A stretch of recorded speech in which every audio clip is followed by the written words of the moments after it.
Todos vocês certamente já consultaram um mapa. E para consultar e ler no mapa a posição de determinados pontos de determinada cidade, pode-se usar uma nomenclatura para saber o ponto específico no mapa. E é sobre essa matéria que nós vamos começar a abordar neste capítulo.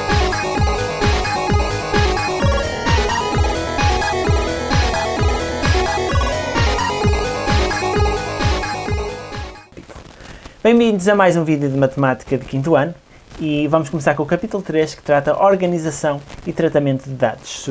Divide-se em 3 capítulos, que são gráficos cartesianos, ou seja, representações geométricas em que um exemplo disso é, por exemplo, o mapa, tabelas de frequência e gráficos, por exemplo, o número de quantidade de vezes representado em gráficos que determinada ação acontece, e média e moda, o que é usual ou mais pode acontecer em determinados dados sobre determinada matéria, mas nós vamos abordar isso mais tarde. Agora vamos começar então com os gráficos cartesianos e a primeira matéria diz respeito a um referencial cartesiano, ortogonal e monométrico. São 3 palavras, se calhar, que à primeira vista podem ser um bocado difíceis, mas eu já vou explicar cada uma delas. Primeiro, o que é um referencial cartesiano? É uma referência que utiliza 2 retas numéricas não coincidentes que se cruzam nas respectivas origens. Será algo neste género.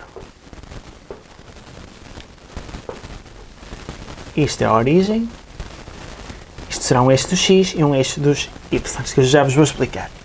Num referencial cartesiano, a reta aqui do x diz respeito ao eixo das ordenadas, este será o eixo das abscissas, e quando nós estivermos a falar de um ponto, estamos a falar da coordenada que tem um determinado valor no ângulo x e outro na reta do y. Diz que um referencial cartesiano é ortogonal quando estes eixos são perpendiculares, o que é o caso, eles nunca se intersectam, se eu os prolongar, e formarem entre si ângulos retos. Ou seja, isto é um ângulo de 90 graus, outro.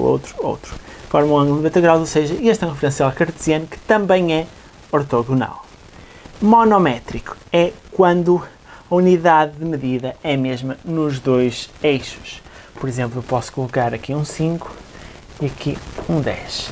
E esta medida tem de ser igual a esta, aqui o 10 e aqui o 5. Ou seja, se eu avançar esta distância aqui, a mesma distância corresponde à mesma distância no eixo de x e dos y, e se for maior, também.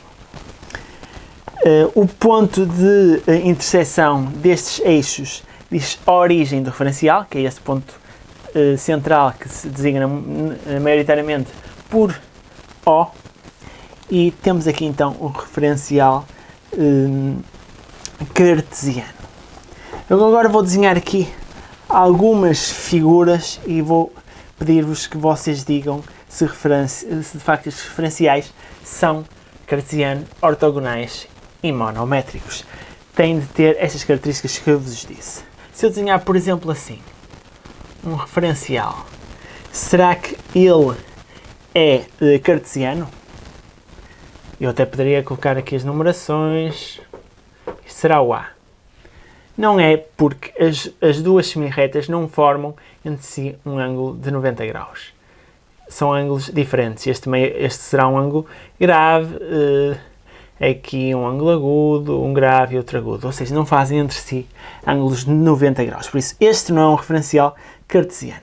E se eu desenhar, por exemplo, aqui um, que à partida parece, mas no entanto, se eu definir aqui 5 e aqui 2, eles não têm, com o mesmo comprimento, o mesmo valor, tanto no x como no y. Quando eu meço uma mesma distância no x vale 5 e a mesma distância no eixo dos y vale 2. Quer isto dizer que eles não são monométricos. Vou desenhar agora, por exemplo, aqui outro, este seria o B, outro referencial que seria, por exemplo, assim, como vocês podem ver, também não é, porque este ângulo aqui é diferente de 90 graus. Este também não é.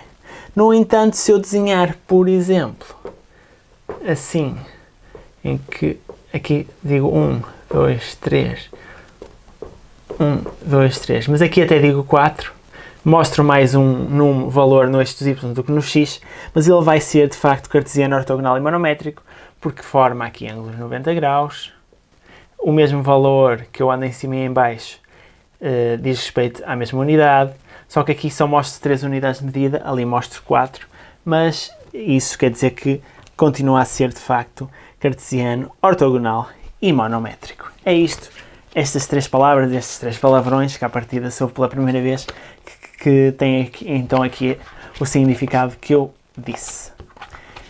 E para esta matéria de referenciais, ficamos por aqui hoje e iremos continuar com as próximas temáticas relacionadas com isto. Coloquem um gosto se de facto gostaram então desta matéria e coloquem sugestões aos vídeos, o que é que gostariam de mais que eu abordasse mais especificamente sobre determinada matéria e subscrevam o canal se tiverem obviamente interesse nestas temáticas e vemo-nos no próximo vídeo. Adeus!